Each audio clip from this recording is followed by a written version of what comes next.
kita lanjutkan. Ini contoh dari pekerjaan bebas yang dikecualikan dari PP 23. Artinya untuk orang-orang yang jenis seperti ini, yang punya pekerjaan seperti ini, misalnya pemain musik, pembawa acara, kemudian penasihat, pengajar, kemudian akuntan, arsitek, dokter, konsultan, ini tidak boleh menggunakan dalam menghitung pajak, dalam menghitung PPh terutang, itu tidak boleh menggunakan PP 23. Ini batas peredaran bruto yang boleh nanti menggunakan tarif PP 23 tahun 2018 yang 0,5%. Wajib pajak yang memiliki peredaran bruto tertentu yang dikenakan PPh final sebagaimana maksud oleh PP 23 adalah wajib pajak orang pribadi atau wajib pajak badan berbentuk koperasi, persekutuan komanditer, firma, atau PT yang menerima atau memperoleh penghasilan dengan peredaran bruto tidak melebihi 4,8 miliar per tahun dalam 1 tahun pajak.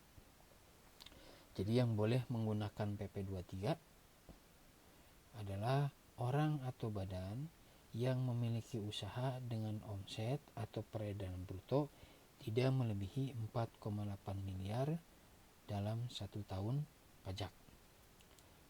Angka 4,8 miliar ini sekali lagi tidak boleh dikurangkan dengan tidak termasuk dengan penghasilan yang 4 jenis ini.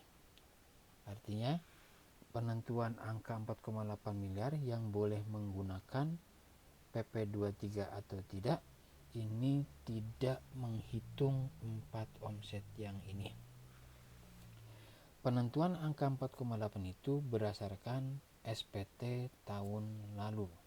Jadi kalau misalnya omset tahun 2018 suatu perusahaan adalah 4 miliar, maka untuk tahun 2019 dia boleh menggunakan PP 23 untuk menghitung pajak terutangnya. Apabila omset 2019 itu misalnya 5 miliar sehingga lebih dari 4,8 miliar, maka untuk tahun berikutnya yaitu tahun 2020 dia tidak boleh menggunakan PP 23. Jadi menggunakan PP 23 atau tidak, kita lihat omset tahun sebelumnya. Kalau untuk tahun 2019 bayar pakai PP 23 atau tarif biasa, maka lihat omset tahun 2018. Apabila omset 2018 tidak lebih dari 4,8, maka untuk tahun 2019 kita boleh menggunakan PP 23 dengan tarif tadi 0,5% kali omset per bulan. Angka 4,8 ini sekali lagi tadi tidak diperhitungkan atau tidak usah dihitung penghasilan dari 4 jenis tadi. Misalnya begini, tahun 2018 PTA punya omset sebesar 4,5 miliar. Tahun 2018 juga PTA tersebut punya penghasilan dari luar negeri berupa dividen yaitu sebesar 500 juta. Sehingga apabila ditotal seluruh pendapatannya adalah 5 miliar. Pertanyaannya, bolehkah untuk tahun 2019 PTA tadi menggunakan PP 23? Jawabannya adalah boleh. Kenapa? Karena sekali lagi omset yang dihitung itu adalah di luar omset yang 4 jenis tadi, yang ini.